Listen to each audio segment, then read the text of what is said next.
Ya, Assalamualaikum warahmatullahi wabarakatuh. Perkenalkan, nama saya Rizka Maulida Tulusma, program studi bimbingan dan konseling angkatan 2019, Fakultas Keguruan dan Ilmu Pendidikan Universitas Lambung Mangkurat, Banjarmasin. Di sini saya akan mempraktekkan bagaimana cara konseling individual dengan teknik assertive training. Assalamualaikum Ibu. Ya, waalaikumsalam. Baik, terima kasih Nak Putri yang sudah datang pada hari ini. Hari ini jadwal kamu konseling bersama Ibu dengan melakukan konseling individual. Sebelumnya Ibu akan bacakan biodata kamu. Nama Nur Almalia Putri, asal sekolah SMP Negeri 5 Tanah Grogot, kelas 3 SMP. Apakah benar? Ya, Tujuan Ibu melakukan konseling ini yaitu untuk mengembangkan potensi diri kamu dan juga menyelesaikan masalah yang ada pada diri kamu. Konseling individual ini adalah pemberian bantuan yang dilakukan melalui face to face atau tatap muka yang dilaksanakan antara konselor dengan konselingnya. Pertemuan konselor dengan klien secara individual di mana terjadi hubungan konseling yang bersifat rapor dan konselor berupaya memberikan bantuan untuk mengembangkan potensi klien dan menyelesaikan suatu masalah yang akan dihadapinya. Nah, dalam konseling individual ini ada beberapa asas yang perlu dilakukan. Yang pertama ada asas kerahasiaan. Nah, asas kerahasiaan ini hanya konselor yang mengetahui semua permasalahan kamu. Yang kedua ada asas keterbukaan. Kamu menceritakan semua masalah tanpa ada hal yang disembunyikan. Yang ketiga ada asas kesukarelaan, yaitu konseling melakukan konseling ini atas dasar ketidakpaksaan. Yang keempat ada asas kemandirian. Nanti kamu menceritakan semua masalah kamu dan kamu juga yang mencari solusinya. Konselor hanya memberikan bantuan seperti fasilitator. Dan juga ada beberapa kode etik yang perlu dilaksanakan antara konselor dengan konseli. Dalam kode etik ini, konselor dan konseli berhak mengikuti proses konseling dari awal hingga akhir. Dan jika ada yang kurang dipahami, boleh ditanyakan. Baik, selanjutnya perlu menandatangani kontrak konseling.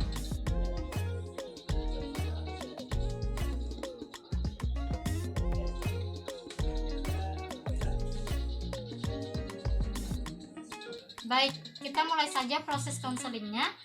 Dari data yang Ibu dapatkan bahwa kamu sering melakukan hal yang ngerugiin diri kamu sendiri. Apakah itu benar? iya benar Bu. Coba kamu ceritakan masalah apa yang kamu alami sekarang.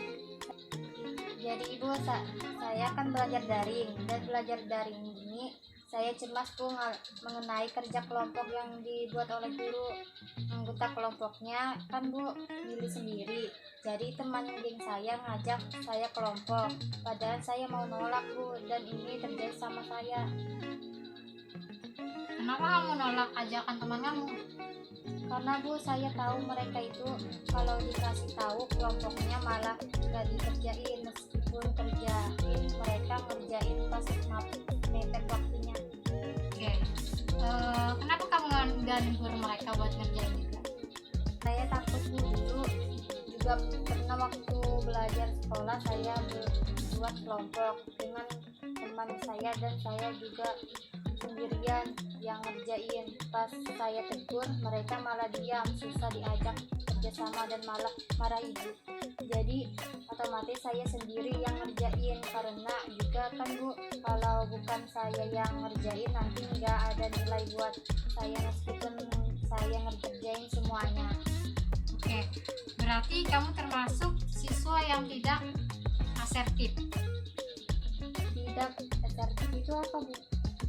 Oke, tidak asertif itu adalah sikap yang merugikan diri sendiri, tidak mampu berkata iya atau tidak, terlalu lemah, takut, dan sulit berpendapat. Jadi Bu, apakah saya termasuk orang yang seperti itu?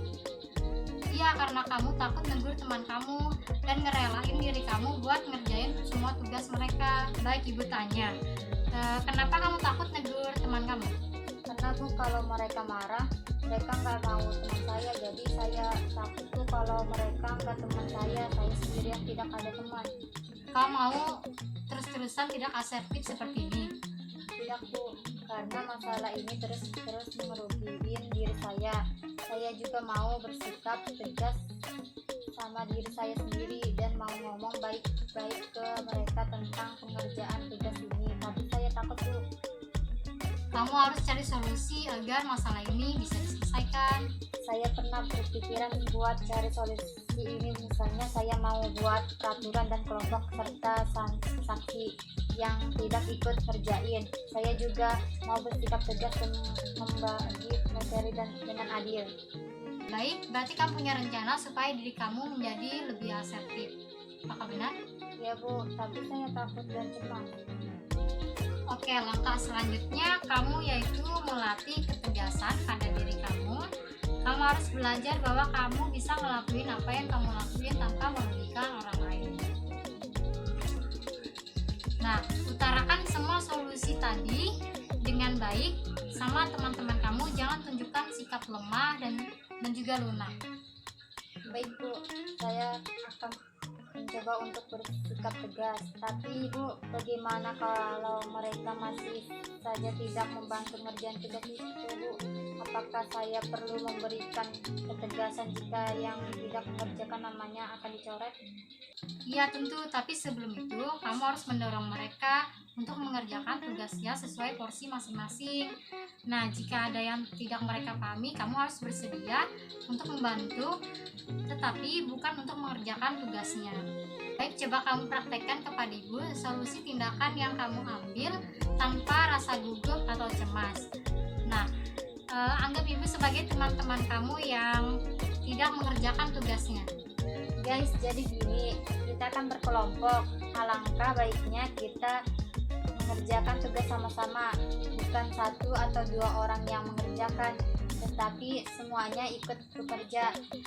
Gimana kalau kita buat peraturan dan sanksi yang tidak mengerjakan? Namanya aku coret.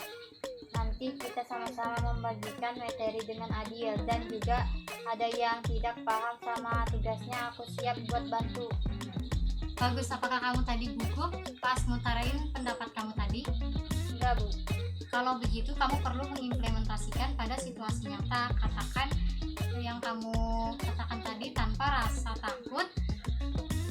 Tidak ada yang perlu ditakuti, dan teruslah mencoba karena mencoba tidak mengkhianati hasil.